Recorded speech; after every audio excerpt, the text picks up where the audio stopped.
ये 3 फॉर्मूले।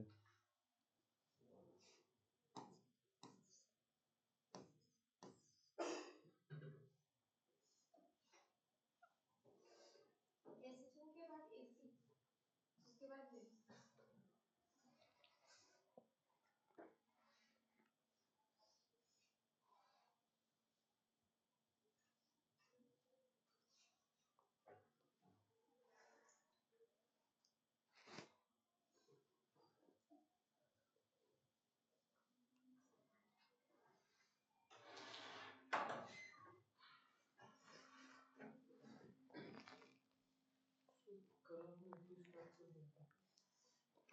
अभी शुरू नहीं हुआ है, अभी बस मैं कुछ फॉर्मूले लिखवा रहा हूँ, इस पे आगे न्यूमेरिकल्स करना है हमें।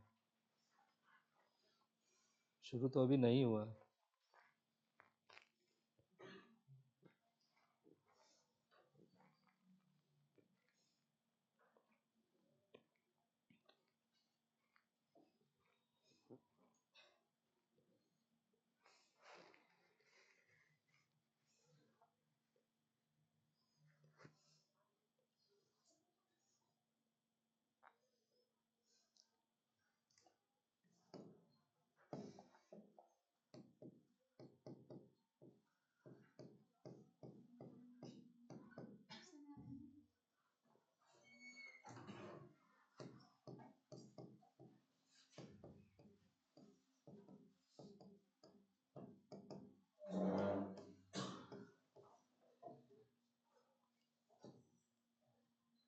ये भी लिख लो तो।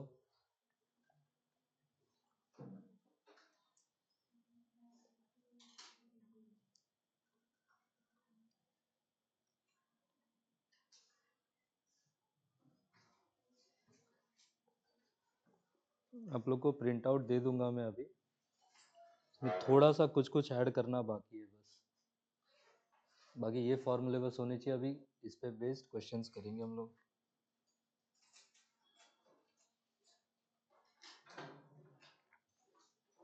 आपको ए और बी की जगह पे I1 I2 ऐसा लिखा हुआ मिलेगा।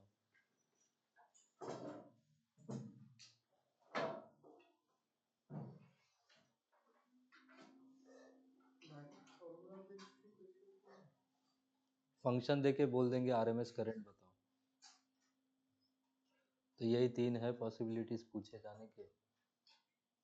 अब जहाँ पे साइन है सेकंड वाले में a plus B sine omega T, वो b कॉस ओमेगा टी भी हो सकता है, ठीक है।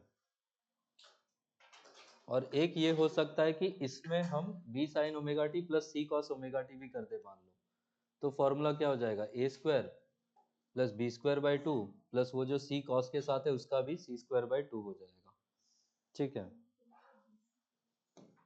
लिख ही लो उसको भी।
लिख लिए चौथा वाला भी।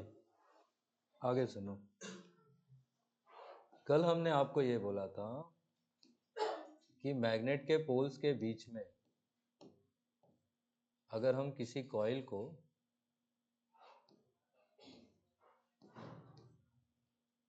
ऐसे रोटेट करवाएं,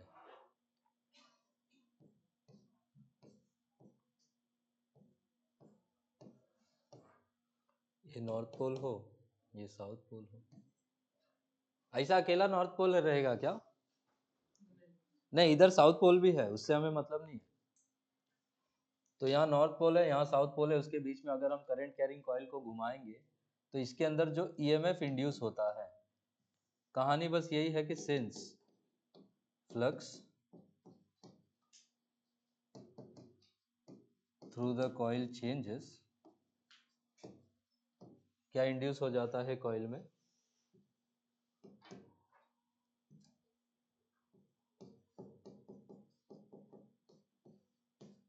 EMF is induced in the coil. Flux क्या होता है? कितनी नंबर ऑफ फील्ड लाइंस है? 1 है, 2 है, 10 है, 10,000 है। Number of field lines passing कैसे कैसे भी पास होएगी क्या? परपेंडिकुलरली थ्रू एनी एरिया या फिर कोई कॉइल फॉर दैट मैटर। तो अगर किसी कॉइल से कितनी फील्ड लाइंस पास हो रही है वो चेंज हो जाए तो उस कॉइल में क्या आ जाएगा? एक ईएमएफ इंड्यूस हो जाएगा। ईएमएफ का ही मतलब होता है potential difference, delta V. Potential difference आ गया तो क्या कंडक्टर्स में एक करंट फ्लो हो जाएगी, ठीक है। तो इसी ईएमएफ के कारण जो करंट आती है उसी को हम कहते हैं इंड्यूस्ड करंट।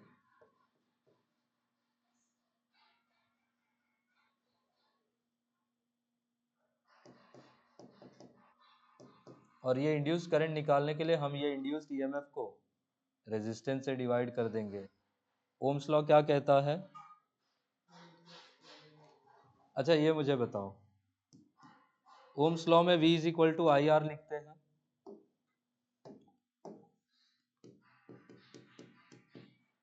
V क्या है? पोटेंशियल डिफरेंस, I करंट और R क्या है? रेजिस्टेंस। पोटेंशियल 2 टाइम्स कर दो रेजिस्टेंस कितना टाइम्स हो जाएगा? चेंज नहीं होगा कि 2 टाइम्स होगा? चेंज नहीं होगा, क्यों नहीं होगा? आर मटेरियल की प्रॉपर्टी है, वो पोटेंशियल पे डिपेंड नहीं करेगा। तो अगर मैंने पोटेंशियल 2 टाइम्स किया तो दूसरा चेंज क्या आएगा? उसकी वजह से करंट 2 टाइम्स हो जाएगी। आ रहा है बात समझ में? लेकिन रेजिस्टेंस चेंज नहीं होगा, ठीक है। ये तो हुई एक बात।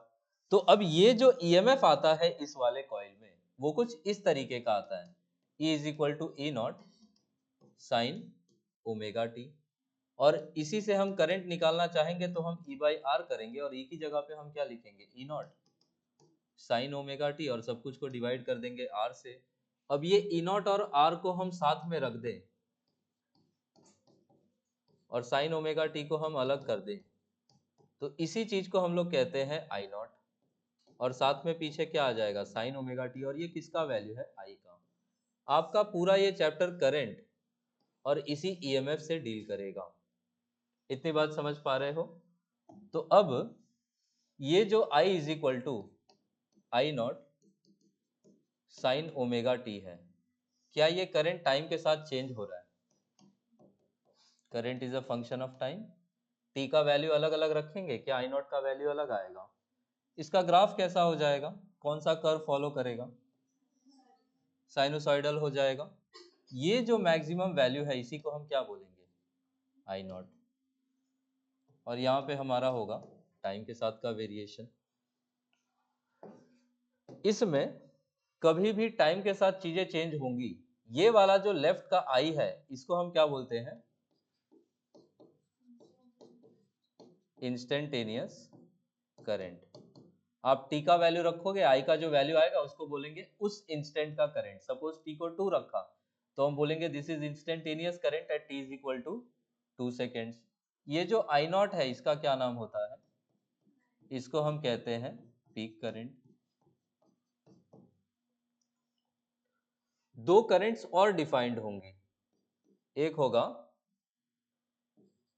एवरेज करंट और दूसरा हो जाएगा, किसका फॉर्मूला लिखा था पीछे आपने? RMS current.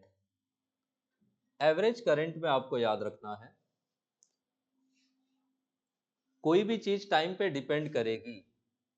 Suppose y time का फंक्शन है तो y का एवरेज वैल्यू निकालने के लिए मैथमेटिक्स में जो फॉर्मूला है that is integration of y dt upon integration of dt।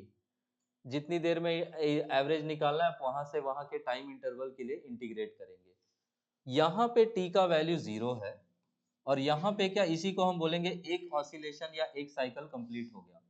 तो वहां पे टाइम कितना हो जाएगा? Capital T। यहाँ पे कितना हो जाएगा? t/2। अब इस फंक्शन को अगर हम इंटीग्रेट करें 0 से t तक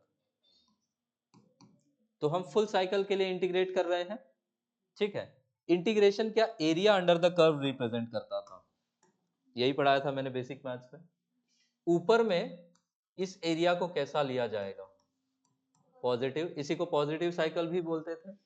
नीचे वाले एरिया को कैसा लिया जाएगा? नेगेटिव। क्या जितना पॉजिटिव में एरिया इनक्लोज्ड है उतना ही नेगेटिव में भी है, ठीक है। तो इसका टोटल कितना आ जाएगा? 0। तो हम बोलते हैं कि एवरेज करंट की होंगी दो वैल्यूज, एक तो वैल्यू कितनी हो जाएगी? 0। ये 0 किस टाइम इंटरवल के लिए है? क्या हम कह सकते हैं 0 से t के लिए जो एवरेज वैल्यू है दैट विल बी कितना? 0। लेकिन जब हम अब सिर्फ हम हाफ साइकिल का देखें, हाफ साइकिल मतलब 0 से सिर्फ t/2 की बात करें, क्या इसमें भी एरिया अंडर द कर्व 0 है? नहीं। तो क्या इसमें एवरेज करंट 0 आएगा? नहीं। आपको ये वैल्यू याद रखनी है कि जब हम इसी फंक्शन को t/2 तक इंटीग्रेट करेंगे तो अब हमें वैल्यू 0 तो नहीं मिलेगी, और ये जो वैल्यू आती है अगर हमने फंक्शन यही लिया है तो ये आएगी 2 into I naught by pi. इतना समझ आ रहा है? तो ये वैल्यू किसकी है? This is average current for half cycle. आ रहा है बात समझ में? तो वैल्यू कितनी है? 2 into I naught by pi, और ये कहां से कहां के बीच में है? 0 से t/2। तो आपसे क्वेश्चन में पूछ रहा है कि करंट ऐसा कुछ है, उसका फुल साइकिल एवरेज कितना होगा? तो आपका आंसर 0। आपसे पूछेगा हाफ साइकिल एवरेज कितना, आपका आंसर कितना हो जाएगा? 2 I naught by pi. Numerically आपको आई नॉट का वैल्यू दिया होगा, यहां रख के आप एवरेज करंट निकाल दोगे हाफ साइकिल के लिए। इतना समझ पाए? ठीक है। दूसरा एक करंट जिससे आपको डील करना है वो होगा आरएमएस करंट। आरएमएस करंट का ही एक और नाम है, आपको याद रखना है, it is also known as, पीछे क्या लिखा था आरएमएस वैल्यू को एक और नाम क्या देते हैं? इफेक्टिव। तो आरएमएस करंट को हम बोलेंगे इफेक्टिव करंट, आरएमएस वोल्टेज को बोलेंगे इफेक्टिव वोल्टेज, ठीक है। अब आरएमएस वैल्यू निकालने के लिए ये जो आरएमएस होता है इसी का फुल फॉर्म क्या है? Root mean square. पीछे से आगे की तरफ काम करता है, सबसे पहले हम फंक्शन का क्या करेंगे? स्क्वायर करेंगे, उसके बाद हम उसका क्या करते थे? मीन निकालेंगे, और थर्ड स्टेप में हम क्या करते थे? उसका रूट ले लेंगे। क्या फंक्शन यही था आई नॉट साइन ओमेगा टी? तो फर्स्ट स्टेप में हम उसका क्या करेंगे? स्क्वायर करेंगे। तो हमें क्या मिल जाएगा? I naught square sine square omega T मिल जाएगा। सेकेंड स्टेप में हमें उसका क्या करना है? एवरेज निकालना है। तो इस बार क्या हमें बेसिकली आई स्क्वायर का एवरेज निकालना है, क्योंकि जब हम इसका फर्स्ट स्टेप में स्क्वायर करेंगे तो जो वैल्यू स्क्वायर हुई है उसी का एवरेज निकालना है। तो जब करंट का स्क्वायर किया तो हमें आई स्क्वायर मिला, क्या हमें आई स्क्वायर का एवरेज निकालना है? क्या वो भी टाइम पे ही डिपेंड करेगा? तो उसके लिए भी क्या यही फंक्शन आ जाएगा, बस फंक्शन कुछ इस तरीके से चेंज होगा। हम बोलेंगे कि वाई आरएमएस का जो वैल्यू होगा दैट वुड बी, या मैं डायरेक्टली करंट के टर्म्स में लिखूं तो हम लिखेंगे आई आरएमएस विल बी, ऊपर में किसका एवरेज निकाल रहे हैं इस बार? आई स्क्वायर। तो हम लिखेंगे आई स्क्वायर डी टी अपॉन नीचे में इंटीग्रेशन डी टी। अब आरएमएस की खास बात यह है कि इसका हाफ साइकिल वैल्यू और इसका फुल साइकिल वैल्यू सेम आता है। एवरेज में अलग आता है लेकिन आरएमएस में वैल्यू कैसी आएगी, सेम आएगी, क्योंकि क्या वो सिमेट्रिक फंक्शन है। आप जब इसका स्क्वायर करोगे क्या वो कुछ ऐसा आएगा, और जब आप इस नेगेटिव नंबर का स्क्वायर करोगे क्या वो भी ऐसा ही आएगा। आ रहा है बात समझ में?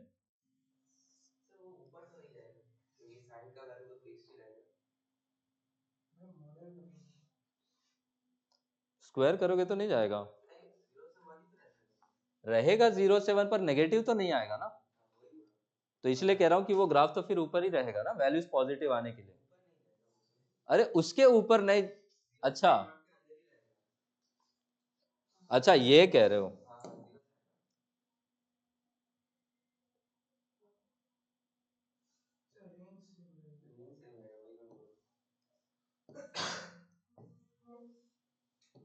ऐसा, और ये भी ऐसा। हाँ वो ठीक है, 0 से 1 के तो बीच में एनीवेज।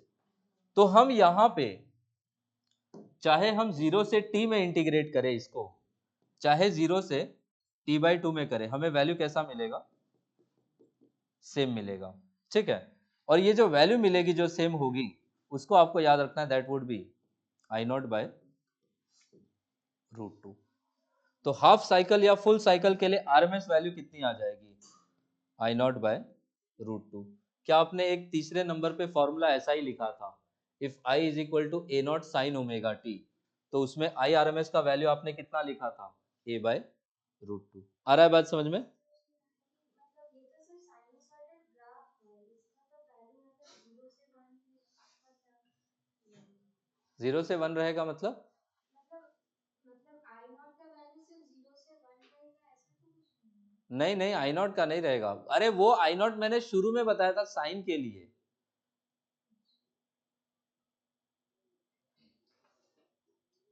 वो ऐसा कोई कंडीशन नहीं है कि I0 0 से 1 में ही रहेगा, ऐसा कुछ नहीं। आप ऐसा करंट दे दो,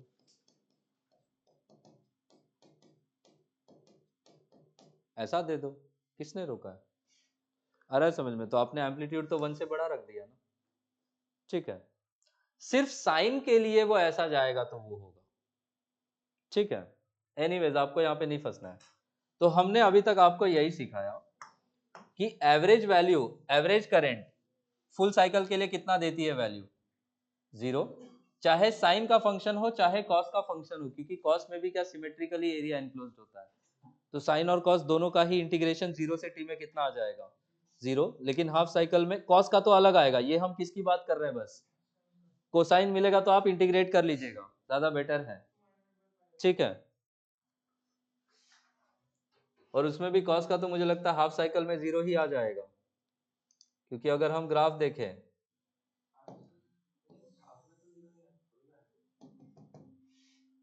जीरो से टी में एवरेज इंटीग्रेट करोगे तो जितना पॉजिटिव उतना नेगेटिव नहीं है। आ रहा है बात समझ में? इसमें भी एक बार ये पूछा था, यहां से यहां में एवरेज कितना आएगा, तो ग्राफ, अब ग्राफ में अगर समझ जाते तो वो 0 था एनीवेज।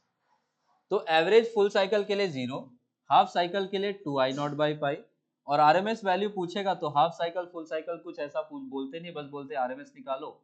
तो अगर function I0 sin omega T है तो आपका आरएमएस वैल्यू कितना हो जाएगा, I0/√2। आ रहा है बात समझ में? अब कई बार एग्जाम में वो लोग आपको अलग अलग फंक्शन देके भी पूछ लेते हैं, तो अलग अलग फंक्शन से मेरा मतलब है ऐसा हो जाएगा।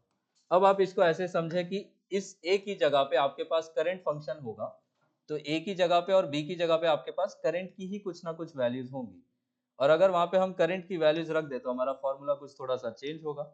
अब आप बस ये बताएं, आपको चेंज करने की जरूरत नहीं है, आप बस यहाँ पे समझो, फिर सीधे मैं कुछ क्वेश्चंस पे चलो, कुछ इसके क्वेश्चंस और फिर कुछ फेजर के क्वेश्चंस, पहले इसके वाले कर ले फिर फेजर वाले पे हम जाएंगे।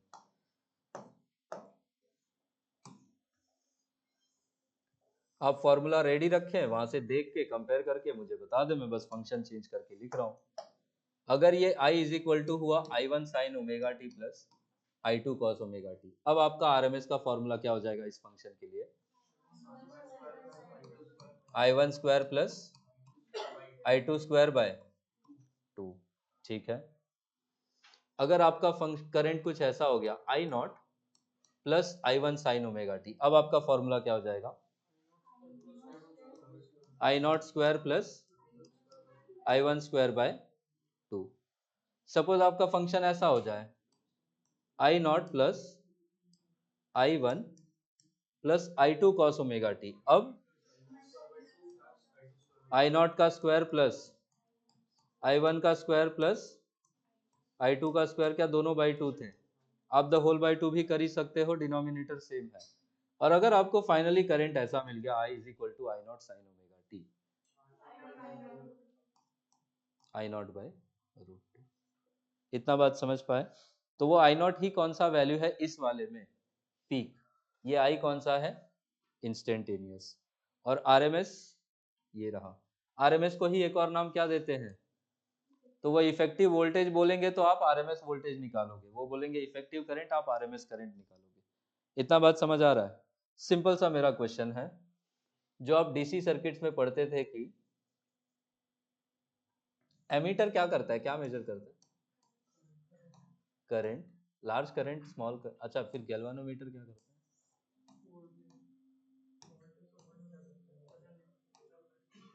अब बताओ, वोल्टमीटर क्या करता है? वोल्टेज मेजर करता है। एमीटर क्या करता है? करंट मेजर करता है। गैल्वानोमीटर क्या करता है? लार्ज करंट मेजर करता है। स्मॉल करंट्स डिटेक्ट करने के लिए आप गैल्वानोमीटर यूज करते हो। मूविंग कॉइल गैल्वानोमीटर है, उसका जो टॉर्शनल स्प्रिंग है, आपने ज्यादा करंट पास करवा दिया ना, तो अंदर जो आपने कॉइल पास करवा रहे उसमें इंसुलेशन ही जल जाएगा, आपका कॉइल ही जल जाएगा। गैल्वानोमीटर का जल जाएगा, वो एक ही जगह पे जाके रुक जाएगा पॉइंटर, फिर करंट कितनी भी जाए उसको फर्क नहीं पड़ेगा। आ रहा है समझ में? तो मूविंग कॉइल गैल्वानोमीटर में कॉइल रखते थे, उसको मैग्नेट में फील्ड में घुमाते थे, ऊपर में स्प्रिंग लगी होती थी, तो उसमें से हम ज्यादा करंट फ्लो नहीं करवा सकते हैं।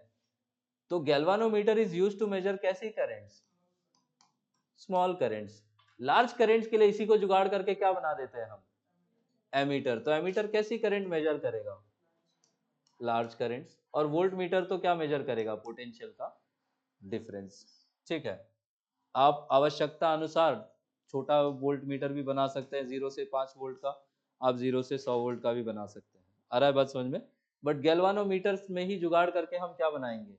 गैल्वानोमीटर से ही एमीटर भी बनेगा, गैल्वानोमीटर से ही वोल्ट मीटर भी बनेगा, मैग्नेट में आपने पढ़ा होगा। इतना बात समझ आ रहा है? प्राची कुछ कुछ याद आ रहा है क्या? शंट वो रेजिस्टेंस था जो एमीटर, जो गैल्वानोमीटर के पैरेलल में लगाते थे ताकि एमीटर बन जाए। हाँ, एक्सेस करंट शंट से पास करवा देते थे, यही जुगाड़ था उसमें, कि गैल्वानोमीटर में ज्यादा जाएगी तो फूक जाएगा, तो इसमें से कम भेजते थे और पैरेलल में हम लो रेजिस्टेंस लगा देते थे ताकि एक्सेस करंट वहां से निकल जाए। ठीक है, मेरा सवाल ये है कि ये एमीटर और ये वोल्ट मीटर सपोज मैंने इस सर्किट में लगाया,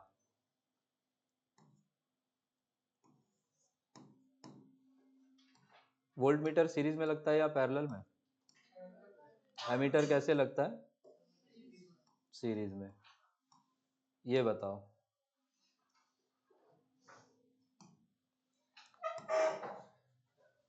अच्छा, एक चीज और सुनो, दो तरीके का करंट होता था, कौन कौन सा? एसी करंट और डीसी करंट। दो तरह के सोर्सेस भी होते थे, एसी सोर्स और डीसी सोर्स। सर्किट में एसी सोर्स को तो सिंपली हम ये, डीसी सोर्स को तो सिंपली हम, बैटरी होता है क्या डीसी सोर्स, या तो इससे रिप्रेजेंट करें सेल, या फिर हम मल्टीपल सेल्स लगा दें तो फिर हमारे पास क्या बन जाएगी? एक बैटरी बन जाएगी। ये तो हुआ डीसी सोर्स का रिप्रेजेंटेशन। एसी सोर्स को रिप्रेजेंट करने के लिए सर्कल के अंदर ऐसा बना दिया जाता है। तो ऐसा डिजाइन सर्किट में बना हुआ है, मतलब आपका पोटेंशियल का सोर्स कैसा है? ऑल्टरनेटिंग है, चेंजिंग है। और ये बैटरी बनी हुई है, मतलब आपका सोर्स कैसा है? डीसी है, तो ये डायरेक्ट करंट सप्लाई करेगा, और ये कैसी करंट सप्लाई करेगा? ऑल्टरनेटिंग। ऑल्टरनेटिंग करंट सप्लाई करेगा, तो I इज इक्वल टू कुछ I not sine omega T जाएगा, और इसके अक्रॉस V कुछ V not sine omega T, ऐसा कुछ बन जाएगा। ठीक है, क्वेश्चन मेरा ये है कि ये वोल्ट मीटर और ये एमीटर, चार वैल्यूज पढ़ाई थी हमने आपको, कौन कौन सी? एक तो आरएमएस था, एक पीक था, एक एवरेज था और एक इंस्टेंटेनियस था। इन चारों में से कौन सी वैल्यू मेजर करेंगे?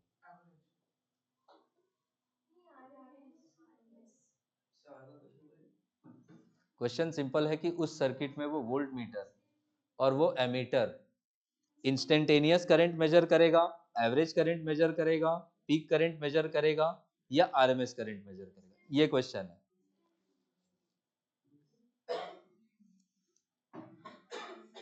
क्या होगा राजन्या? आरएमएस। क्या लगता है भाई? एवरेज। क्या लगता है उत्सव? आरएमएस ही मेजर करेगा। इस बात को दिमाग में बिठा ले कि मेजरिंग इंस्ट्रूमेंट जो होते हैं वो ऑलवेज आरएमएस वैल्यू मेजर करेंगे। आ रहा है बात समझ में? आपके घर का भी जो पावर मीटर है वो पावर कंज्यूम का आरएमएस वैल्यू बताएगा आपको। आ रहा है बात समझ में? ठीक है, तो कोई भी इंस्ट्रूमेंट है, वोल्ट मीटर हो चाहे एमीटर हो, गैल्वानोमीटर की बात इसमें होगी नहीं। तो वोल्ट मीटर हो या एमीटर हो, कौन सी वैल्यू मेजर करेंगे भाई? RMS value. तो क्वेश्चन में क्या करते हैं कि सर्किट में वोल्ट मीटर लगा के बोल देते हैं find reading of the voltmeter. तो फर्स्ट वहां जाओगे कि कौन सी वैल्यू निकालनी है, तो बोलेंगे find reading of the voltmeter, तो कौन सा वोल्टेज निकालोगे?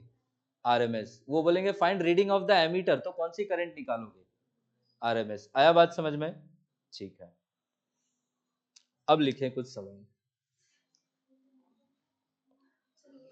ये सब नहीं लिखना, ये सब आपको नोट्स में दे, बस ये लिख लिया है ना, बाकी ये सब कहानी है उसमें। ठीक है,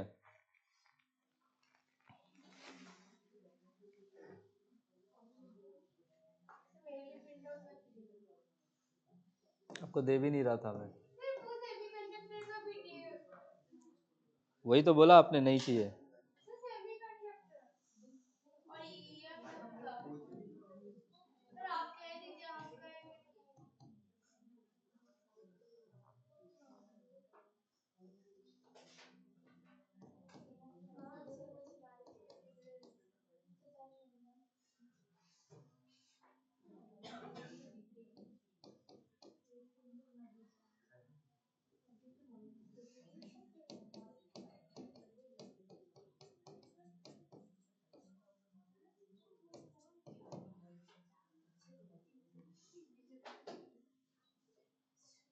कितनी फंडामेंटल क्वांटिटीज है एसआई सिस्टम में?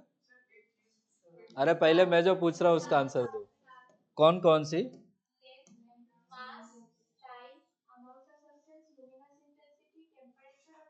करंट। करंट भी कैसा क्वांटिटी है? फंडामेंटल। क्वेश्चन सिंपल है, फंक्शन दिया है, आई आरएमएस का वैल्यू पूछा है, यूज करें फॉर्मूला।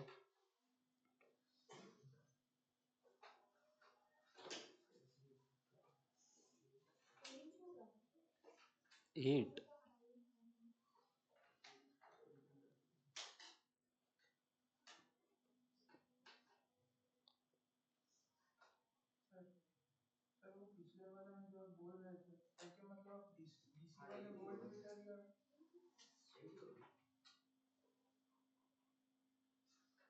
क्या डीसी वाला वोल्ट मीटर?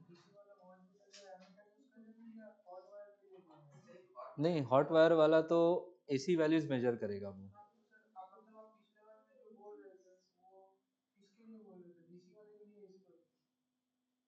डीसी वाला तो रीड ही नहीं करेगा।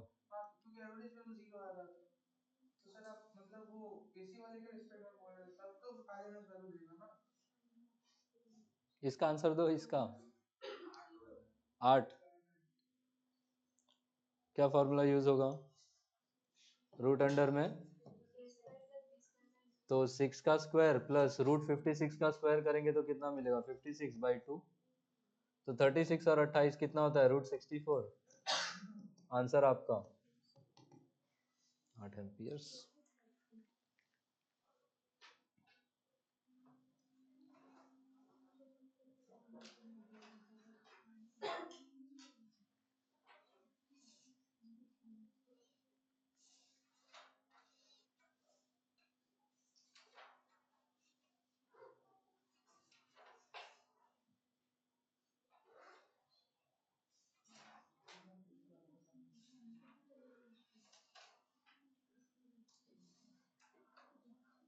अगला फंक्शन ये है, ऐसा ही है।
इलेवन आ रहा है।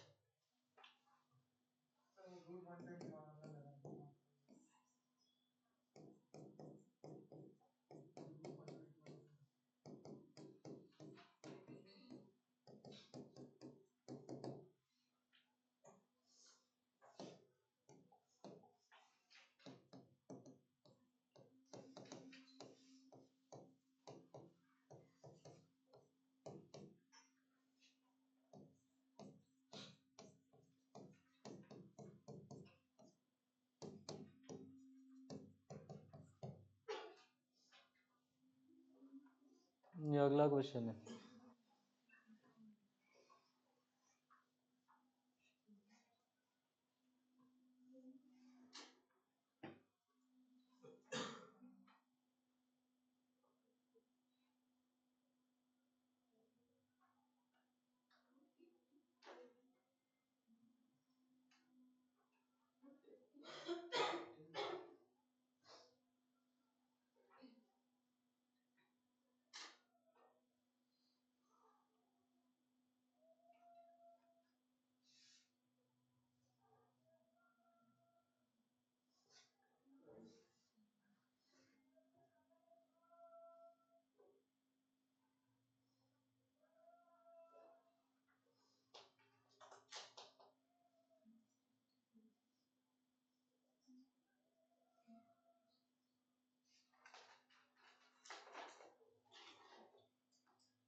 हम्म।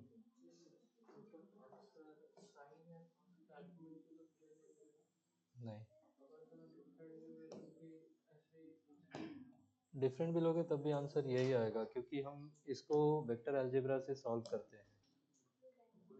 तो इस कॉस को पहले हम साइन में चेंज कर लेंगे, तो फेज डिफरेंस अलग होगा तो उसका एंगल अलग हो जाएगा।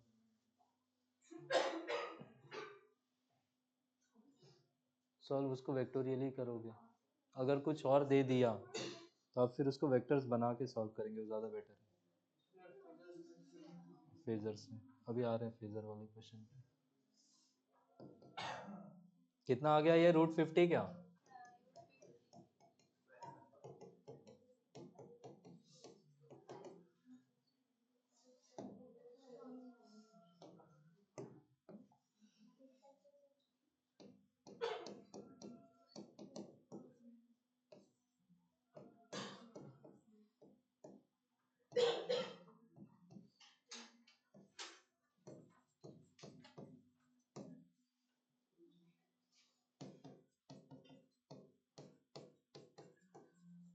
ये आपके नोट्स में मैंने लिख रखा है, फिर भी डाल लो, इसको लिख लो। ये हॉट वायर एमीटर या हॉट वायर वोल्ट मीटर ऐसा क्वेश्चन में दिया वर्ड, तो आपको समझना है कि वो ये जो हॉट वायर इंस्ट्रूमेंट्स है, चाहे हॉट वायर एमीटर हो चाहे हॉट वायर वोल्ट मीटर हो, वो कौन सी वैल्यू मेजर करेगा? आरएमएस। तो क्वेश्चन में पूछेंगे what is the reading of the hot wire ammeter, तो आपको आरएमएस करंट निकालनी होगी। इसी से जुड़ा हुआ क्वेश्चन है ये, लास्ट क्वेश्चन होगा इस टाइप का।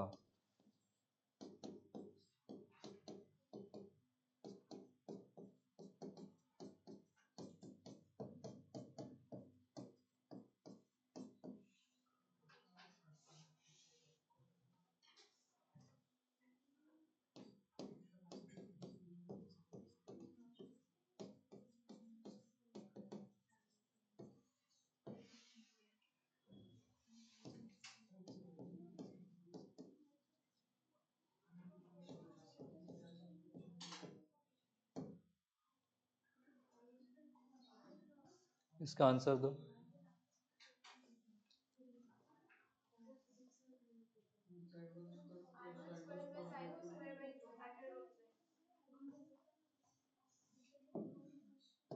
ये कौन सी वैल्यू रीड करेंगे, कौन सी करंट पूछ रहा है? IRMS, एंड IRMS का वैल्यू इस बार कितना हो जाएगा, रूट अंडर में I1 स्क्वायर प्लस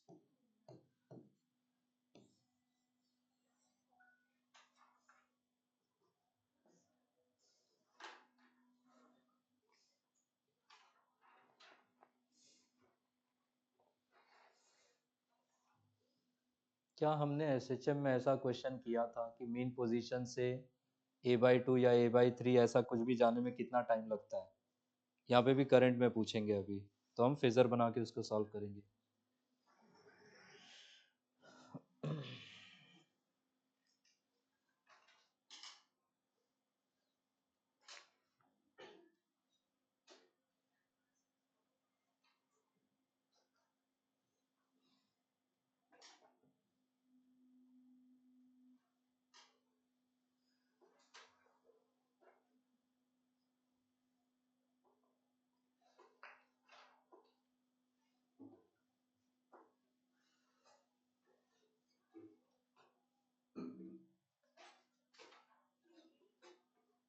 लिखिए question. The current flowing through an AC circuit, the current flowing through an AC circuit is given by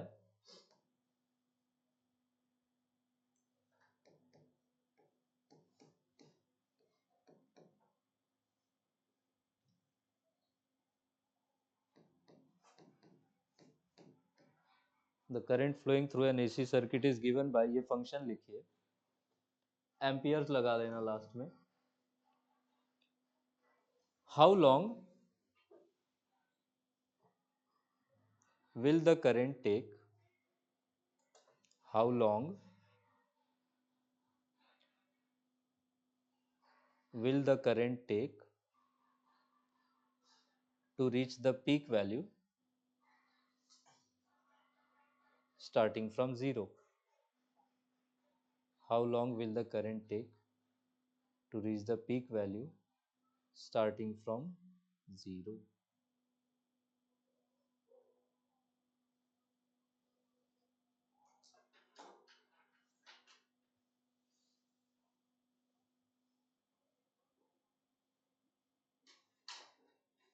one upon में ही आंसर देना, ऑप्शन वैसा ही है अगर वैसा आया तो। 1/60 है, 1/24, 1/240 है।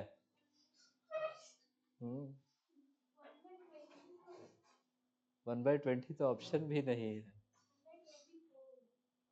ऑप्शंस में लिख देता हूँ देखो।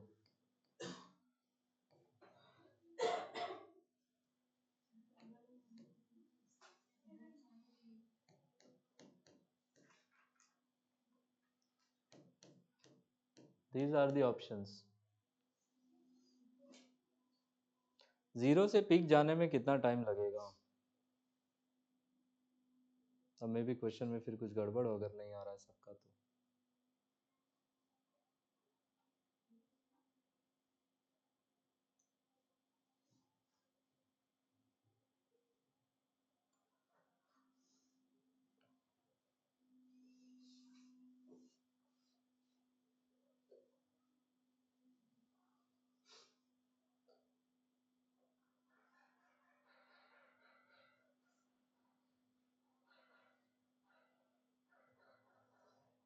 इसको सिंपल ग्राफ से किया जा सकता है, साइनोसॉइडल फंक्शन है तो ग्राफ ऐसा ही होगा।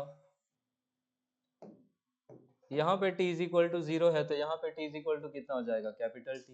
यहाँ पे कितना टाइम, t/2, और यहाँ पे टाइम कितना हो जाएगा, t/4। t is equal to 0, क्या यही पूछ रहा है कि जीरो से कहाँ तक जाने में टाइम चाहिए आपको? जीरो से आई नॉट क्या यहाँ पहुंचोगे? टाइम का वैल्यू कितना हो जाएगा? t/4। यही आपको t/4 निकालना है। हम इसको किससे कंपेयर कर लेंगे? i इज इक्वल टू, अब आई नॉट बस पहले a साइन ओमेगा टी से करते थे, अब हम आई नॉट साइन ओमेगा टी से करेंगे। ओमेगा की जगह पे क्या लिखा हुआ है? 12 पाई। और t कैसे निकालते हैं? 2 पाई बाय ओमेगा। t निकाल लो, 4 से डिवाइड कर दो, तो 2 पाई अपॉन ये कितना हो जाएगा? 12 पाई। ये कितना आएगा? 1/6। ये तो टाइम पीरियड है ना, हमारा करंट कितने पे पीक करेगा? 1/24। ऐसा ऑप्शन है नहीं, प्रिंटिंग मिस्टेक होगा फिर ऑप्शंस यही होंगे जो आप लोग कह रहे थे, 1/6, 1/12, 1/24। क्योंकि आ तो यही रहा था गलत करके भी। नहीं, अभी आ तो वहां तक नहीं पहुंचे वो लोग। अच्छा, इसमें हाँ प्रिंटिंग है गलती कहीं पे तो।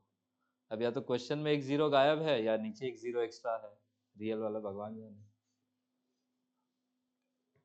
तो एनीवेज हमारा आंसर कितना आ जाएगा? 1/24।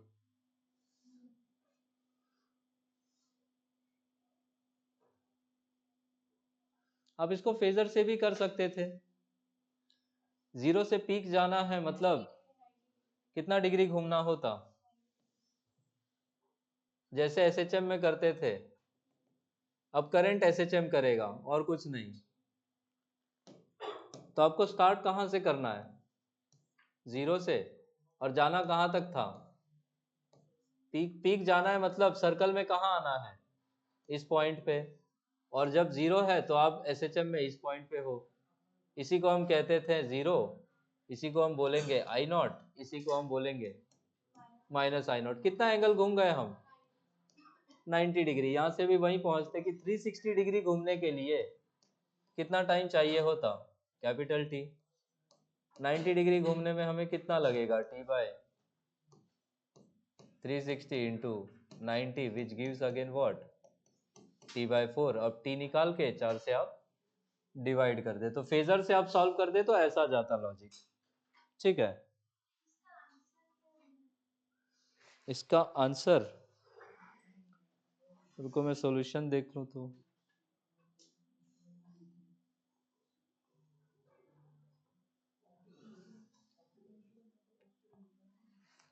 अच्छा, सॉल्यूशन में उन्होंने 120 पाई लिया है। ठीक है, इसलिए उनका कितना आ रहा है फिर? 1/240 आ रहा है, इसलिए उनका। समझ में आया? अगला क्वेश्चन लिखिए।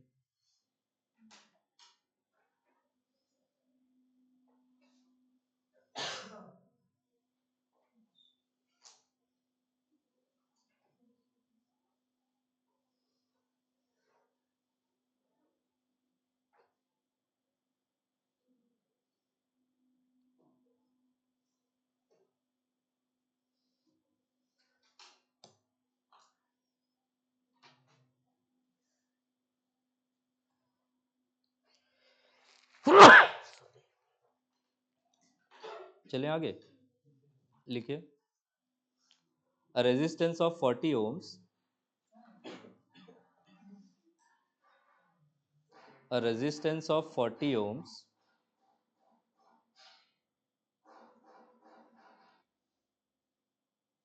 is connected to an alternating current. A resistance of 40 ohms is connected to an alternating current source rated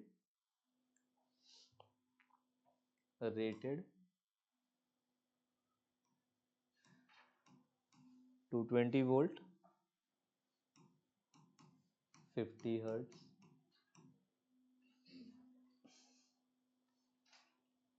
Find the time taken by the current. Find the time taken by the current to change from. Find the time taken by the current to change from its maximum value to the RMS value. Find the time taken by the current to change from its maximum value to the RMS value. सिर्फ phasor की जानकारी पे कर सकते हो, आगे मुझे pure resistive पढ़ाना ही है.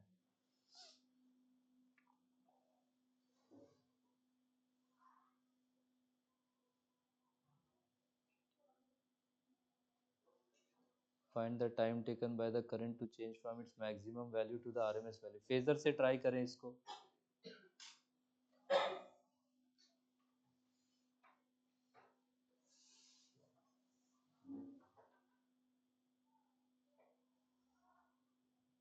जब करंट के पीक पे होंगे तो एसएचएम में कहाँ पे होंगे, टॉप पे या बीच मीन पे? टॉप पे. और सर्कल में कहाँ पे रहोगे? टॉप मोस्ट पॉइंट पे. फिर आरएमएस वैल्यू तक जाना है, मतलब कहाँ तक जाना है? आरएमएस कितना हो जाएगा? I0/√2. तो वो ट्रायंगल का साइड रखना, वहीं से एंगल मिलेगा, वहीं से आंसर आ जाएगा. ओम्स लॉ की जरूरत ही नहीं पड़ेगी उत्सव, क्योंकि आपको करंट का तो वैल्यू पूछा ही नहीं है ना.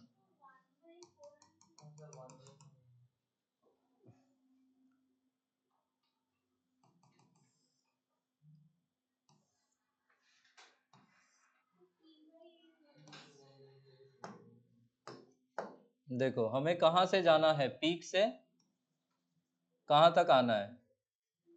यहाँ पे कहीं क्या I0/√2 हो जाएगा. तो how much is this distance?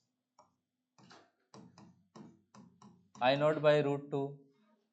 और ये वाला टोटल कितना है? I0. आपको यहाँ से यहाँ पहुँचना है, यहाँ से यहाँ पहुँचना है, तो सर्कल में आप यहाँ से स्टार्ट करेंगे और इसका प्रोजेक्शन यहाँ पे आएगा तो आप यहाँ तक पहुँचेंगे. आप इसको ज्वाइन कर दें सेंटर से, ये वाला ट्रायंगल में आपको एंगल मिल जाए तो आपका काम हो जाएगा. आप स्टार्ट कर रहे हैं यहाँ इधर में, और आप एंटी क्लॉकवाइज घूम के जा रहे हैं इस पॉइंट पे, और यही एंगल थीटा आपको पता चल जाए तो आपका काम हो जाएगा. आपके पास ये वाला डिस्टेंस कितना, दिस, वहां से I0/√2, और ये वाला आपके पास कितना है? I0. थीटा का 45 आया होगा.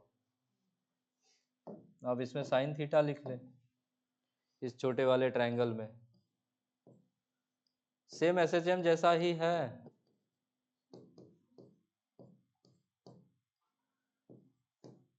कॉस थीटा लिख लो.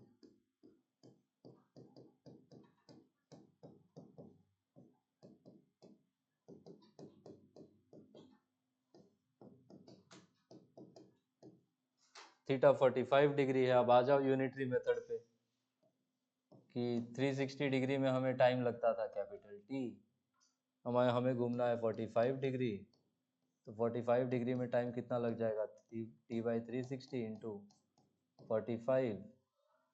इसी को काट कुट के T बाई कितना आ रहा है ये? T/8. अब T निकालने के लिए आप क्या कर लोगे? T क्या 2π/ओमेगा होता है? ओमेगा के लिए हम क्या करेंगे? 2π इंटू एफ. ये 50 हर्ट्ज क्या है? फ्रीक्वेंसी है, तो f का वैल्यू कितना ले लिया जाएगा? 2π इंटू 50, क्या ये 100π हो जाएगा? T तो है वैसे ही 1/8. 1/8 अच्छा, वैसे भी कर सकते थे. कितना आ रहा है फाइनल आंसर? 1/8.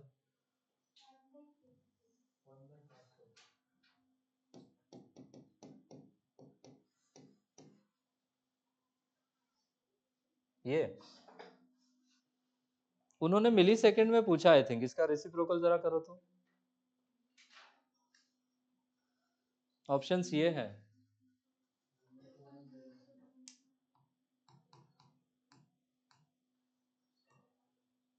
सर 1/400. वो 1/50 होता है. 1/50. T1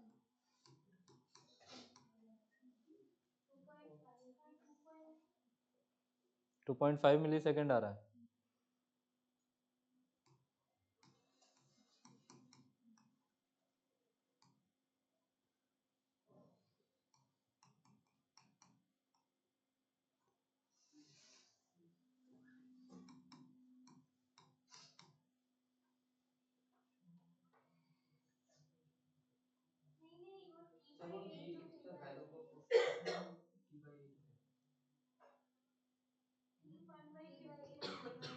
रुक जाओ, मैं समझ नहीं पा रहा हूँ क्या कह रहे हो।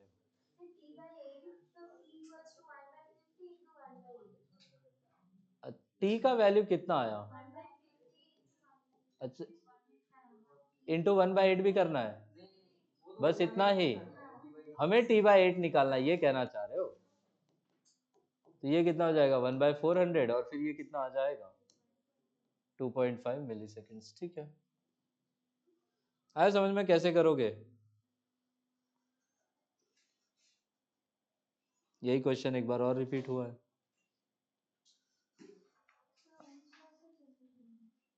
ओम्स लॉ की जरूरत ही नहीं पड़ेगी। ओम्स लॉ से आप तब करते ना जब आपको करंट का कोई वैल्यू पूछा होता। आपको तो ये पूछा है कि कितनी देर में वो पीक पे पहुंच जाएगा, तो उसमें ओम्स लॉ टच करने की जरूरत भी क्या है? आ रहा है बात समझ में? इसी में वो पूछते कि बताओ आरएमएस करंट कितना होता है या पीक करंट कितना होता है, तब हम ओम्स लॉ यूज करते। ठीक है, एक लास्ट क्वेश्चन ऐसा ही, फिर मैं प्योर सर्किट्स पढ़ाऊं।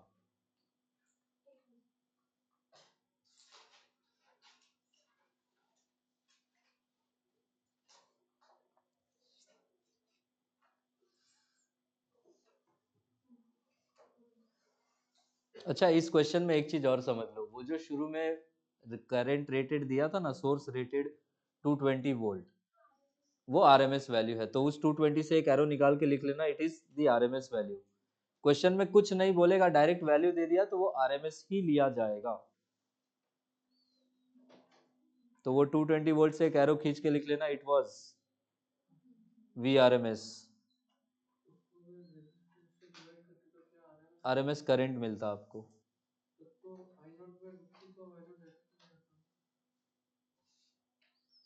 देखो ओम्स लॉ यही है सर्किट्स में। यहां पे ऐसे समझो, इस पे आना ही है मुझे, मैं अभी बता देता हूं। 3 सर्किट एलिमेंट्स पढ़ने हैं आपको, रेजिस्टर, कैपेसिटर, और इसको हम क्या बोलते हैं, inductor. This is capacitor and this is resistance. Inductor का ही मतलब होता है सोलेनॉइड। तो करंट कैरिंग सोलेनॉइड जब सर्किट में यूज करते हैं तो उसी को हम क्या बोलते हैं, इंडक्टर। ये तीनों जो टोटल ऑपोजिशन प्रोवाइड करेंगे,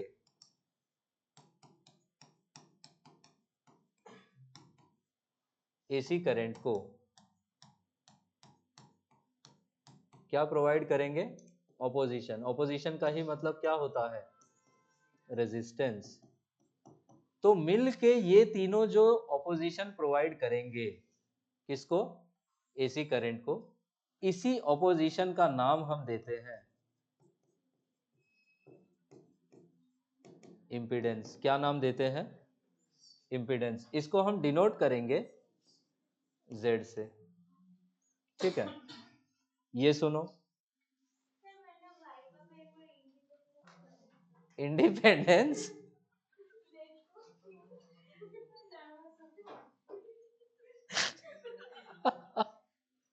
इंडिपेंडेंस।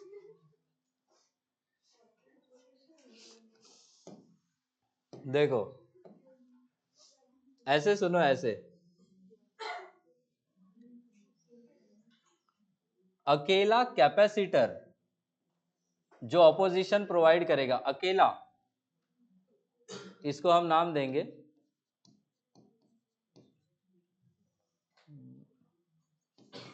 रिएक्टेंस। क्या नाम देंगे, रिएक्टेंस। अकेला इंडक्टर जो ऑपोजिशन प्रोवाइड करेगा उसको भी नाम हम देंगे रिएक्टेंस ही।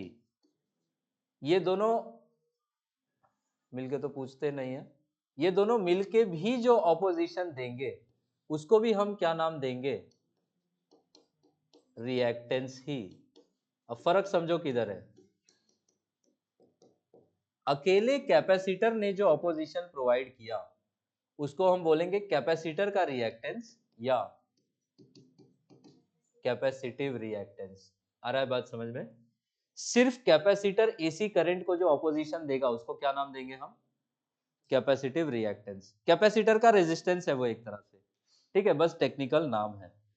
इंडक्टर जो ऑपोजिशन प्रोवाइड करेगा होगा वो भी रिएक्टेंस, इस बार हम उसको नाम दे देंगे इंडक्टर का रिएक्टेंस या इंडक्टिव रिएक्टेंस। सर्किट में ये भी है और ये भी है, तब जो ऑपोजिशन होगा उसको हम क्या नाम देंगे? Simply reactance of the circuit. आ रहा है बात समझ में? तो रेजिस्टर ने जो ऑपोजिशन दिया उसको हम क्या बोलते हैं? रेजिस्टेंस। आपको तीन टर्म समझने हैं। रेजिस्टर के ऑपोजिशन को क्या बोलेंगे? रेजिस्टेंस। इंडक्टर और कैपेसिटर के ऑपोजिशन को क्या नाम देंगे? रिएक्टेंस। और तीनों अगर हो जाए तो हम क्या नाम देंगे? इंपीडेंस। रिएक्टेंस को हम X से डिनोट करेंगे, रेजिस्टेंस को हम कैसे? R से डिनोट करेंगे, और impedance will be denoted by Z। इतनी बातें समझ पाए? ठीक है। तो ये रिलेशन होता है, देखो ओम्स लॉ हमें क्या कहता है? V is equal to I R, या I को हम क्या लिख सकते हैं? V by R. अब आपके पास यहाँ पे आरएमएस करंट के टर्म्स में भी रिलेशन होगा। आई आरएमएस निकालना है तो आप सिंपली उसको निकालोगे V आरएमएस बाय Z करके। आपको पीक करंट निकालना है तो आप आई नॉट निकालोगे पीक वोल्टेज बाय Z से। आ रहा है बात समझ में? तो ये रिलेशन वैलिड होगा ओम्स लॉ के फॉर्म में। बस Z यहाँ पे सर्किट का क्या हो जाएगा? Z is known as what? Impedance. इतनी बातें समझ पाए? ठीक है। तो ये रिलेशन भी, आपसे पीक करंट पूछा है आप ये यूज करो, आपसे आरएमएस करंट या इफेक्टिव करंट पूछा है आप ये यूज करोगे। ठीक है। सर्किट चेंज होते जाएगा, Z का वैल्यू चेंज होता जाएगा। इतना समझ पा रहे हो? डिफरेंट टाइप्स ऑफ सर्किट जो आपको पढ़नी है इवेंचुअली, एक तो है प्योर रेजिस्टिव, सिर्फ एक रेजिस्टर होगा। एक है प्योर कैपेसिटिव जिसमें सिर्फ एक कैपेसिटर होगा और साथ में क्या होगा? एक एसी सोर्स होगा। प्योर कैपेसिटिव में एक कैपेसिटर होगा और एक एसी सोर्स होगा। प्योर इंडक्टिव में एक इंडक्टर होगा और साथ में आपके पास क्या होगा? एक एसी सोर्स होगा। एक बड़ा सर्किट होगा जिसमें तीनों ही होंगे, इसी को हम क्या बोलेंगे? सीरीज में है क्या सब कुछ? Series LCR circuit. फिर इसी के वेरिएशन से हम आरसी सर्किट भी पढ़ लेंगे, आरएल सर्किट भी पढ़ लेंगे, और एलसी ऑसिलेशंस में आपको अलग से पढ़ाऊंगा, वो अलग टाइप का चीज है। इतना बात समझ पाए? तो मेन इंपॉर्टेंट सबसे ये है, और इस पे कई बार क्वेश्चन पूछते रहते हैं घुमा फिरा के। इतनी बातें समझ पाए? तो एक क्वेश्चन मुझे लिखवाना था, आई थिंक लिखवाया था कि नहीं बताना आप। हाफ ऑफ द पीक से पीक जाने वाले में टाइम कितना लगेगा? लिखवाया ये क्वेश्चन की नहीं? जो मैं कह रहा था एक क्वेश्चन बचा है, कोई लिख रहा था तो मैं रुक गया था। नहीं, लिख लो जरा इसको, लास्ट क्वेश्चन है, फिर मैं आगे प्योर सर्किट से कहानी को शुरू करूं। an alternating voltage V is equal to 200 sin 100 pi t volt. An alternating voltage V is equal to 220 sin 100 pi t volt is applied to a purely resistive load is applied to a purely resistive load of 5050 ohm load of 5050 ohms, the time taken for the current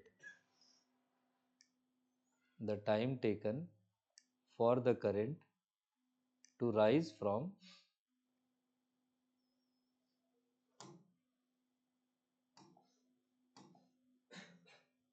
half of the peak value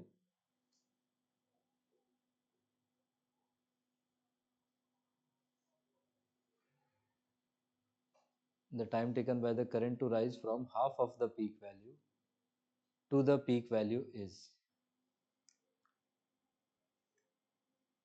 क्या same ही question है?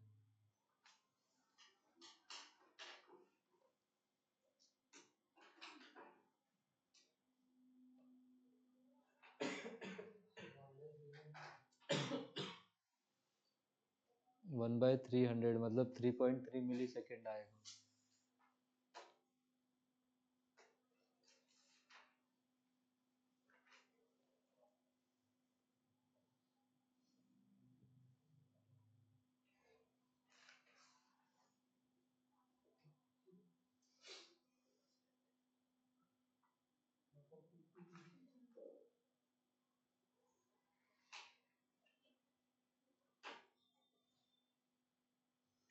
Half of the peak value से peak value जाना है.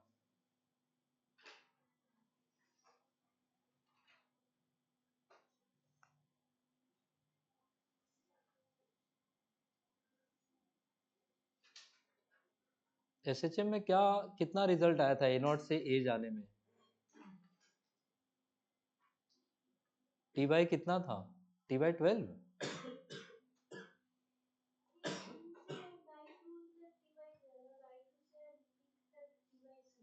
T by 6. I think T by 6 ही होना चाहिए इसका भी. ले देके तो वही है ना. क्वेश्चन आ रहा है समझ में जो एसएचएम में सीखा है तो वही बात. वहां पे हम एम्पलीट्यूड के टर्म्स में बात करते थे, यहाँ पे बस पीक वैल्यू लिख के वो लोग फंसा रहे हैं.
आया आंसर?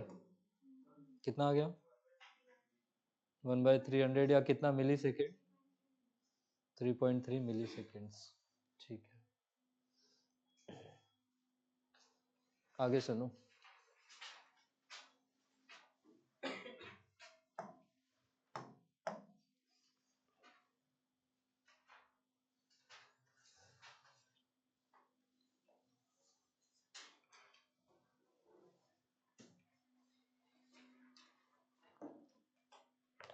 पीडीएफ लोड कर रहा हूँ, इसी का प्रिंट आउट दूंगा आपको, आप बस समझते जाओ, लिखना कुछ नहीं है.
सुनते जाओ जरा, इधर तो समझाते जाऊंगा।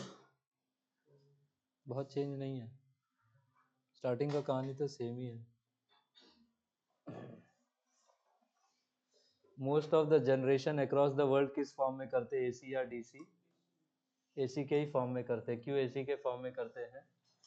लार्ज डिस्टेंसेस भेजने में हाई वोल्टेज पे लॉसेस कम हो जाते हैं। आ रहा है बात समझ में? आपका ऐसा तो नहीं कि सबके घर के बाजू में एक पावर स्टेशन है, ऐसा बगल में ऐसा तार डाला और ले लिया बिजली। पावर स्टेशन दूर है तो बिजली दूर से लेके आनी है। बिजली दूर से लेके आने का काम हम लोग हाई वोल्टेज पे ही करते हैं। आ रहा है बात समझ में? वो ऐसे वाले खंबे देखेगा, बड़े बड़े वाले, जिसके बगल में ऐसा डेंजर लिखा होता है। अरे कौन सा टावर, तरतर तरतर ऐसा आवाज भी आते रहता है ना? हाई टेंशन वायर जिसको बोलते हैं वो यही 33,000 वोल्ट, 25,000 वोल्ट, 11,000 वोल्ट, ऐसा बड़ा बड़ा होगा। डिपेंड करेगा आपके घर के पास कौन सा खंबा लगा हुआ है। एनीवेज, हाँ हाँ हाँ, खेतों के बीच में रहता है, बहुत दूर दूर में रहता है ये। शहरों से थोड़ा बाहर ही रखते हैं।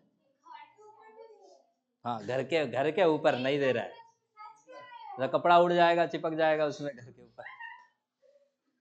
तो मैं एक वायर के नीचे जा रहा था तो अम्ब्रेला था तो उसमें भी झटका लगा। हाई वोल्टेज पे सराउंडिंग एयर पोलराइज हो जाता है और उसके इफेक्ट्स दिखाई देते हैं फिर। आ रहा है बात समझ में? इसलिए खेतों के बीच में बनाते हैं और हाई टावर भी सेटअप करके बनाते हैं। ठीक है, कोशिश उनका यही रहता है कि वायर काफी ऊपर से हो। नहीं, बिना इंसुलेशन वोल्टेज ज्यादा होने से होता ही ये इफेक्ट। ठीक है, अरे इधर सुनो, वो जो आवाज आती रहती है कांस्टेंट तर तर तर तर तर तर, वो क्यों आती है? सराउंडिंग एयर का डाइलेक्ट्रिक ब्रेकडाउन होता है, तो वो एयर के मॉलिक्यूल्स टूटते हैं, वही एनर्जी साउंड के फॉर्म में आपको ऐसा सुनाई देती है। एनीवेज, तो बिजली जब हमें लॉन्ग डिस्टेंसेस भेजने हैं, हम वोल्टेज को क्या करके भेजते हैं? बढ़ा के भेजते हैं। आ रहा है बात समझ में? हम जनरेट इतने पे नहीं करते हैं, हम जनरेट कम पे करते हैं। हम लोग 11 केवी पे जनरेट करते हैं और फिर उसको स्टेप अप करके भेजते जाते हैं। एसी करंट इसीलिए हम लोग ज्यादा प्रेफर करते हैं क्योंकि एसी करंट में वोल्टेजेस को कम करना और वोल्टेजेस को बढ़ाना ये बहुत इजी है बाय यूजिंग ट्रांसफॉर्मर्स। इसके नाम में ही वर्ड है ट्रांसफॉर्म, ये वोल्टेजेस को ट्रांसफॉर्म करता है। आ रहा है बात समझ में? बड़े वोल्टेज को कम कर सकता है, छोटे वोल्टेज को बढ़ा सकता है। आपने पावर स्टेशन पे जब जनरेशन किया, आपने यहाँ पे बिजली जनरेट करी, तो आप यहाँ पे 11 केवी पे जनरेट करते हो, फिर आप इस 11 केवी को स्टेप अप करते हो और इसको फिर आप 33 केवी में इन लाइंस के थ्रू शहरों के बाहर तक लेके आते हो। आ रहा है बात समझ में? यही 33 केवी का लाइन एक तो यही 33 केवी का लाइन एक चला जाएगा हेवी इंडस्ट्रीज को। आ रहा है बात समझ में? जैसे ये आपका जो स्टील प्लांट है वो एक हेवी इंडस्ट्री है, तो उसको जो सप्लाई दी गई होगी गवर्नमेंट की तरफ से वो कितने की दी गई होगी? 33 किलो वोल्ट वाली लाइन दी गई होगी, क्योंकि हमें हैवी मशीनरीज चलानी है। इसी को फिर हम फर्दर स्टेप डाउन करेंगे, 11 केवी पे लेके आएंगे और ये फिर हम स्मॉल स्केल इंडस्ट्रीज को प्रोवाइड करेंगे। इसी में से एक लाइन को हम लेके आएंगे आपके सिटी वाले सब स्टेशन में, यहां पे उसको फर्दर कम किया जाएगा। ऐसा 11,000 अपने घर पे आ गया तो सब जल जाएगा। आ रहा है बात समझ में? हैप्पी दिवाली। तो इसीलिए सिटी सब स्टेशन में हम इसको लेके आएंगे। अब वैल्यूज मुझे एक्चुअली थोड़ा सा भूल रहा हूँ। सिटी सब स्टेशन से फिर अंदर एक और सब स्टेशन होगा, वहां से फिर आपके घरों के बाहर जब ये बिजली आएगी तो आपके घरों के बाहर हम इसको 220 वोल्ट पे स्टेप डाउन करते करते करते लेके आते हैं। आ रहा है बात समझ में? बट लॉन्ग डिस्टेंस का ट्रांसमिशन मोस्टली कैसे हो जाता है? हाई वोल्टेज पे ही हो जाता है। हाई वोल्टेज पे क्यों करना नेसेसरी है? पावर का फॉर्मूला क्या V इंटू आई है। अगर हमने वोल्टेज बढ़ा दिया तो करंट कैसी हो जाएगी, कम। ये वायर क्या है, कंडक्टर का ही है, मेटल का ही वायर होगा। मेटल की वायर में से जब करंट फ्लो होता है तो उसमें क्या हीट जनरेट होती है, जूल हीटिंग होती है, आई स्क्वायर आर टी। तो अगर हमारा करंट ही बड़ा हो गया, मान लो आपने सोचा कि नहीं नहीं 220 पे ही लेके जाना, तेरे घर पे कुछ नहीं होता है, तो आपने वोल्टेज कम रखा तो सर्किट में करंट कैसी आ जाएगी, बड़ी। करंट आई तो ये आई का स्क्वायर और बड़ा हो जाएगा। आ रहा है बात समझ में। तो खाया पिया कुछ नहीं, ग्लास थोड़ा बाहर आना, बात वही हो जाएगी कि जितने का जनरेट नहीं किया उससे ज्यादा लॉस ही हो गया। देगा क्या पब्लिक बिल, आधा टाइम बिजली कटी हुई है तो मारेगा घर में घुस के। तो इसीलिए हम लोग क्या करते हैं, क्या स्टेप अप कर देते हैं, वोल्टेज स्टेप अप कर देते हैं ताकि करंट क्या हो जाए, कम हो जाए। करंट कम होगा तो आई स्क्वायर का वैल्यू भी कम होगा। पे डायरेक्ट हो जाता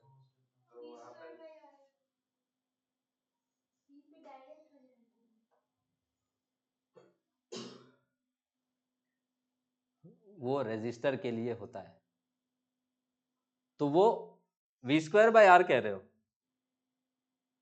मतलब हीट में E इक्वल्स टू आई था, वहां पर आई स्क्वायर आर।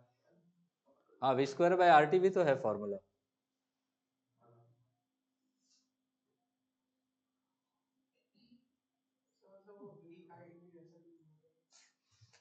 इसी से समझो ना क्यों ज्यादा दिमाग लगा रहे हैं। इससे लॉजिक क्लियर हो रहा है तो क्यों अपने लिए समस्या खड़ी करना चाहते हैं।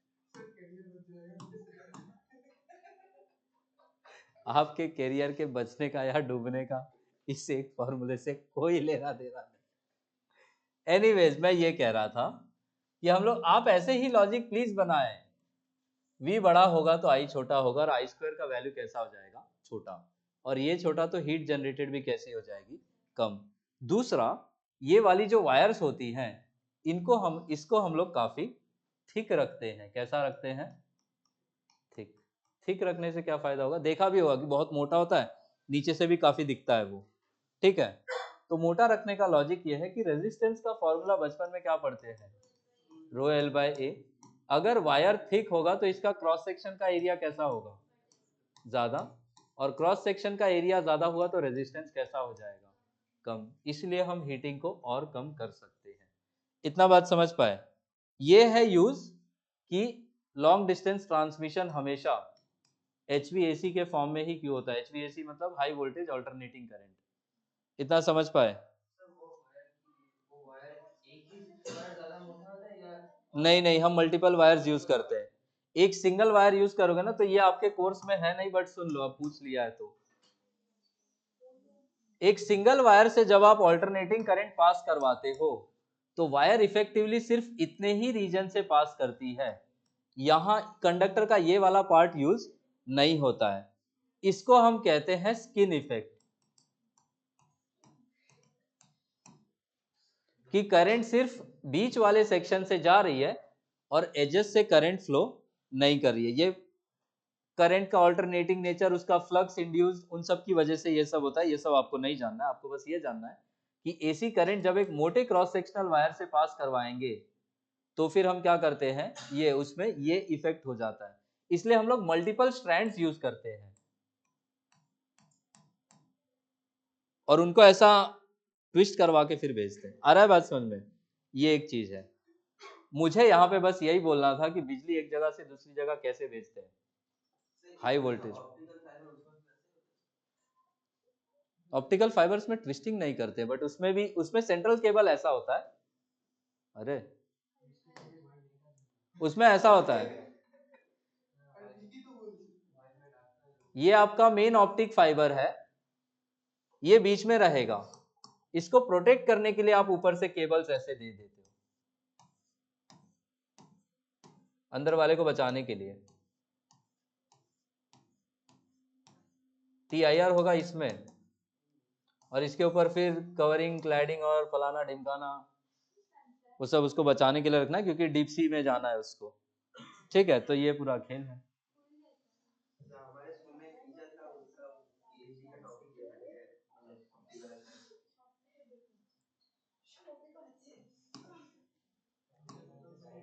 है, यहां सुनो, ऐसा करंट जो अपनी डायरेक्शन रिवर्स ना करे उसी करंट को क्या बोलते हैं? Direct current. क्या इसी को हम यूनिडायरेक्शनल करंट भी बोल सकते हैं? इधर ध्यान दो, करंट जो एक ही डायरेक्शन में सिर्फ पॉजिटिव डायरेक्शन में फ्लो कर रही है इसी को हम क्या बोलेंगे? It is a unidirectional current. कौन सी करंट होती है ऐसी? DC current. कौन जनरेट करता है? बैटरीज। करंट जो पीरियोडिकली अपनी डायरेक्शन को रिवर्स करे उसको हम क्या बोलते हैं? Alternating current. ये जनरेट करने के लिए आप एसी जनरेटर या फिर डायनामो यूज करेंगे। आपको V is equal to V naught cos omega T दिया जाए या V naught sine omega T दिया जाए, दोनों ही कौन से वोल्टेज सोर्स हैं? अल्टरनेटिंग वोल्टेज सोर्स है। करंट आपको I naught cos omega T या साइन के फॉर्म में दिया जाए तो हम बोलेंगे वो एसी करंट है। आगे सुनते जाओ, कहीं भी डाउट हो, मन में कुछ सवाल हो तो पूछना। ये अलग अलग टाइप्स ऑफ अल्टरनेटिंग करंट है। इसको हम लोग कहते हैं square wave alternating current. Digital circuits में यूज होता है। ये है ट्रायंगुलर वेव एसी ऑसिलेटर्स वगैरह और म्यूजिकल कुछ इंस्ट्रूमेंट्स में यूज होता है। और ये साइनोसॉइडल एसी ये हमारे घर पे आता है। ठीक है, यूजर्स आपसे कोई नहीं पूछेगा। आगे एक फॉर्मूला है जिससे हम इसकी आरएमएस वैल्यू निकालेंगे। ठीक है, तो इसमें दो ही वेरिएशन होते हैं। एक या तो ये पॉजिटिव से नेगेटिव में इक्वल अमाउंट में आए, जैसे +5 से -5 में वेरी करे, और एक होता है 0 से 5 में वेरी करे। दोनों में फॉर्मूले अलग हैं। आप सीधे फॉर्मूला याद रखेंगे और डायग्राम देके क्वेश्चन जेईई मेंस में भी पूछा है, एआईपीएमटी और नीट में भी रिपीट हुआ ही है। आया बात समझ में? ठीक है। एनीवेज, तो बैटरी कैसा सोर्स है? डीसी सोर्स है। एसी सोर्स का सर्किट रिप्रेजेंटेशन क्या है? गोले के अंदर ऐसा डिजाइन बना देंगे। हमारे घरों पे जो करंट आती है वो कौन सी वाली एसी है? साइनोसॉइडल एसी है। क्या डेटा याद रखना है हमें? वोल्टेज कितना आता है? 220 वोल्ट। और फ्रीक्वेंसी कितनी होती है? 50 हर्ट्ज की। ये 220 वोल्ट कौन सी वैल्यू है? RMS value. पीक वैल्यू 311 होती है। कितनी होती है? 311 वोल्ट। ये डायरेक्ट याद रखना कि हमारे घर पे जो 220 वोल्ट आता है दैट इज कौन सा वैल्यू? RMS value. और इसी को जब √2 से मल्टीप्लाई करेंगे तो पीक वैल्यू कितनी मिल जाएगी हमें? 311। आपसे पूछते हैं अल्टरनेटिंग करंट एक साइकिल में कितनी बार डायरेक्शन बदलेगी? 2 बार। 50 हर्ट्ज वाली एक सेकंड में कितनी बार बदलेगी? 100 टाइम्स। ये क्वेश्चन पूछा गया है, प्लीज याद रखना। तो एक साइकिल में कितना टाइम्स? 2 टाइम्स। और 1 सेकंड में 50 हर्ट्ज 100 टाइम्स। आगे सुनना, मीन वैल्यू। मीन वैल्यू का ही मतलब होगा एवरेज वैल्यू। क्या यही फंक्शन इंटीग्रेट करेंगे? क्योंकि I इज इक्वल टू हम लोग क्या लेंगे? आई नॉट साइन ओमेगा टी। तो इसी का एवरेज निकालना है। फुल साइकिल एवरेज कितना आया था? 0। और हाफ साइकिल एवरेज कितना था? 2 आई नॉट बाय पाई। इसी का वैल्यू होता है 0.637 आई नॉट। एनीवेज, आपको बस 2 आई नॉट बाय पाई याद रखना है अभी। तो ये करंट था, ये हमने 0 से t इंटीग्रेट करके फुल साइकिल का एवरेज निकाला। 0 से t/2 इंटीग्रेट करके कौन सा वैल्यू निकाला? हाफ साइकिल का। अब आरएमएस करंट डिफाइन कैसे है? आपको क्या क्या याद रखना है? देखो यहां से, RMS sorry average. Average current define करने के लिए जो बाइंडिंग कंडीशन है वो ये है। क्या सेम फ्लो होना चाहिए? दो सर्किट्स लेंगे हम, एक में डीसी करंट फ्लो करवाएंगे, एक में एसी, और दोनों में क्या चीज सेम रखेंगे? Same charge. समझना ये डिफाइंड कैसे है। पहले हम लेंगे रेजिस्टर, उसको हम कनेक्ट करेंगे। कैसा सोर्स है? AC source. तो इसमें से करंट कुछ IAC फ्लो करेगी, अल्टरनेटिंग करंट। हम इस करंट को t टाइम तक फ्लो करवाएंगे। करंट t टाइम तक फ्लो करेगी, क्या कुछ चार्ज भी मूव करवाएगी? I is equal to Q/T formula पढ़ते हैं हम लोग। तो charge flown Q is equal to क्या हो जाएगा? I into T. तो हम इस सर्किट में सिंपली मेजर कर लेंगे कि चार्ज फ्लोन का वैल्यू कितना है।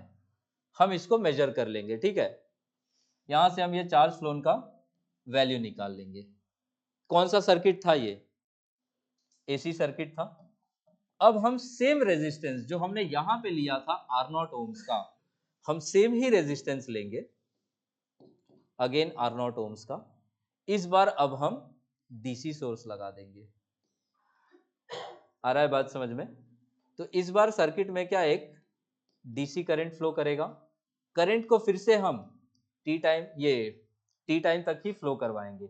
लॉजिक ये है कि करंट कितनी फ्लो करवा दें, कितनी डायरेक्ट करंट फ्लो करवा दें कि टी टाइम में आर नॉट रेजिस्टेंस में अभी भी चार्ज फ्लो कितना हो जाए, क्यू, जो वहां पे हुआ था। आ रहा है समझ में कि एसी करंट फ्लो करवाई टी टाइम तक तो क्यू चार्ज फ्लो हो गया। सेम चार्ज इस डीसी करंट से टी टाइम में फ्लो करवाने के लिए आईडीसी का वैल्यू कितना रखें, यही आईडीसी की वैल्यू उस एसी करंट की एवरेज वैल्यू होगी। ये टेक्निकल डेफिनेशन है, अब भूल जाएंगे चलेगा, आपका काम सिर्फ डेफिनेशन याद रखने से हो जाएगा। आ रहा है बात समझ में? तो दो सर्किट, अरित्रा आ रहा है क्या समझ में? तो एसी करंट यूज किया, चार्ज फ्लो मेजर किया टी टाइम में, सेम टाइम में उतना ही चार्ज कितना करंट फ्लो करवा देगा, उसी करंट की वैल्यू को हम क्या बोलते हैं, this is average value of, यहां पे फ्लो जो करवाया था हमने एसी करंट का। आया बात समझ में? ये है टेक्निकलिटी। तो कंडीशन क्या है एवरेज करंट के लिए, वो स्टेटमेंट में पूछेंगे कि I average is defined as same charge या सेम हीट, क्या आंसर होगा, सेम चार्ज। क्लियर हो रहा है? ये है कौन सा करंट डिफाइन किया हमने, मीन या फिर एवरेज। फुल साइकिल एवरेज कितना था 0 से टी में, 0, और हाफ साइकिल कितना था 0.637 आई नॉट। तो 0 से t/2 में एवरेज था। एक तो ये फॉर्मूला याद रखना है 2 आई नॉट बाई पाई या फिर 0.637 आई नॉट। इतना बात समझ पाए? एवरेज क्लियर है? आरएमएस पे चलो, तो यही आपको याद रखना है। Average for one complete cycle is 0, average for half cycle is non zero, और वो हो जाएगा 2 आई नॉट बाई पाई।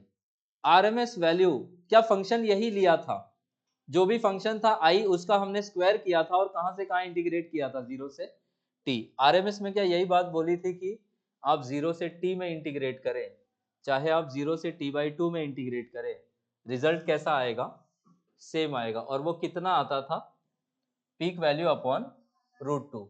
अब इसको डिफाइन करने के लिए वही दो सर्किट्स में इस बार हम क्या मेजर, क्या चीज सेम रखेंगे, सेम हीट। तो बेसिकली हम वही पुराना सर्किट लेंगे जिसमें आर नॉट रेजिस्टेंस लगा हुआ था, इसको हम एसी सोर्स से कनेक्ट करेंगे, एसी सोर्स से हम कुछ करंट आई एसी फ्लो करवा लेंगे। अब टी टाइम तक करंट फ्लो करवा के इस बार हम क्या मेजर करेंगे कि इसमें हीट कितनी जनरेट हुई, हीट मेजर कर लेंगे। अब हम फिर से आएंगे अपने पुराने वाले डीसी सर्किट पे, वही रेजिस्टेंस आर नॉट लेंगे, इस बार हम उसको डीसी सोर्स से कनेक्ट करवा देंगे। अब उसी टी टाइम में उतना ही हीट एच जनरेट करने के लिए कितना डीसी करंट फ्लो करवाना पड़ेगा, इसी डीसी करंट की वैल्यू को हम बोलते हैं उस एसी करंट का आरएमएस वैल्यू। डेफिनेशन समझ में आ रहा है कि सब ऐसा ऊपर से जा रहा है, अद्रिजा नहीं आ रहा है? ठीक है, तो यही है डेफिनेशन, उसी को अंग्रेजी में लिख रखा है, रीड करोगे समझ में आ जाएगा। तो एसी करंट फ्लो करवाया टी टाइम तक, हीट जनरेटेड मेजर कर लिया, सेम हीट टी टाइम में जनरेट करवाने के लिए कितना करंट भेजे, 1 एम्पियर, 2 एम्पियर, 5 एम्पियर, 10 एम्पियर, तो वही जो करंट का वैल्यू होगा that will B RMS value of that AC current. आया समझ में डेफिनेशन? फॉर्मूला आपको क्या याद रखना है, I RMS is equal to I naught by √2। इससे आपका मैथमेटिकल काम हो जाएगा। ये है डेफिनेशंस की बात। फॉर्मूला इस फॉर्मूले से आपका काम हो जाएगा। पीक वैल्यू ज्यादा ही होगी और वो आरएमएस का कितना टाइम्स होगी, √2 टाइम्स होगी। तो peak is equal to √2 RMS याद रखना है, वो याद रखो, या RMS is equal to peak by √2 याद रखना है, वो याद रखो। आरएमएस वैल्यू का ही एक और नाम आपने शुरू में क्या लिखा था, कौन सा वैल्यू, वर्चुअल वैल्यू या फिर इफेक्टिव वैल्यू। हमारे घरों पे ये जो 220 वोल्ट आता है वो कौन सी वैल्यू है, आरएमएस वैल्यू है। तो पीक वैल्यू कितनी बताई थी हमने, √2 से मल्टीप्लाई करके 311 वोल्ट आती है। अब ये जो AC current and AC voltages इनका मेजरमेंट होता है, it is done using what instruments, hot wire instruments. ये नाम याद रखना है उसको, उसका, कि हॉट वायर एमीटर बोला तो एसी करंट मेजर होगा, हॉट वायर वोल्ट मीटर बोला तो ऑल्टरनेटिंग वोल्टेज मेजर होगा, इंस्टेंटेनियस, एवरेज, पीक या आरएमएस, कौन सी वैल्यू? आरएमएस। तो हॉट वायर इंस्ट्रूमेंट्स कौन सी वैल्यू मेजर करेंगे? दे ऑलवेज मेजर आरएमएस या फिर इफेक्टिव वैल्यू। इतना बात समझ पाए? ठीक है। फेजर्स के बारे में क्या हमने बात करी हुई थी? जस्ट पढ़ के आ ही रहे हैं हम लोग फेजर से ही सब कुछ। इस चैप्टर में भी फेजर से ही क्वेश्चन सॉल्व होंगे और आपको याद ये रखना है कि इस बार हमारे पास एक फेजर करंट का होगा और इस बार एक फेजर किसका होगा? वोल्टेज का होगा। एसएचएम में सिर्फ एक ही डिस्प्लेसमेंट वाला होता था लगभग, उसी को हम एनालाइज करते रहते थे। आ रहा है बात समझ में? यहाँ पे दो अलग अलग फेजर आएंगे, कौन कौन से? एक होगा करंट का और एक होगा वोल्टेज का। इन दोनों के बीच में जो एंगल होगा, किसके किसके बीच में? एक करंट फेजर और दूसरा वोल्टेज फेजर, इनके बीच में जो एंगल होगा इसी एंगल को हम क्या बोलेंगे? It will be the phase difference. तीन प्योर सर्किट्स पढ़नी है, कौन कौन सी? Pure resistive, pure capacitive, pure inductive. Pure resistive का मतलब एक रेजिस्टर और साथ में एक एसी सोर्स। प्योर कैपेसिटिव मतलब एक कैपेसिटर और एक एसी सोर्स। प्योर इंडक्टिव मतलब एक इंडक्टर और एक एसी सोर्स। इसको हम क्या नाम देंगे? प्योर रेजिस्टिव, इसको प्योर कैपेसिटिव और इसको प्योर इंडक्टिव। प्योर सर्किट्स में आपका जो रेफरेंस फेजर होगा वो कौन सा हो जाएगा? Voltage phasor. क्या रेफरेंस फेजर को ही अलोंग एक्स एक्सिस बनाते थे? यही पढ़ाया था हमने आपको। तो अगर voltage phasor along x axis बन रहा है तो हमारा रेफरेंस फेजर कौन रहेगा प्योर सर्किट्स में? Voltage phasor. आगे जो आपको सर्किट पढ़नी है दैट इज सीरीज एलसीआर का सर्किट। सीरीज सर्किट्स में क्या सेम जाता है? करंट सेम जाता है, तो इसीलिए जो करंट फेजर होगा वही रेफरेंस फेजर हो जाएगा इस बार सीरीज एलसीआर में। कौन सा रेफरेंस फेजर होगा सीरीज एलसीआर में? Current phasor. लॉजिक ये याद रखोगे कि तीनों में से करंट ही सेम जाएगी। क्लियर हो रहा है?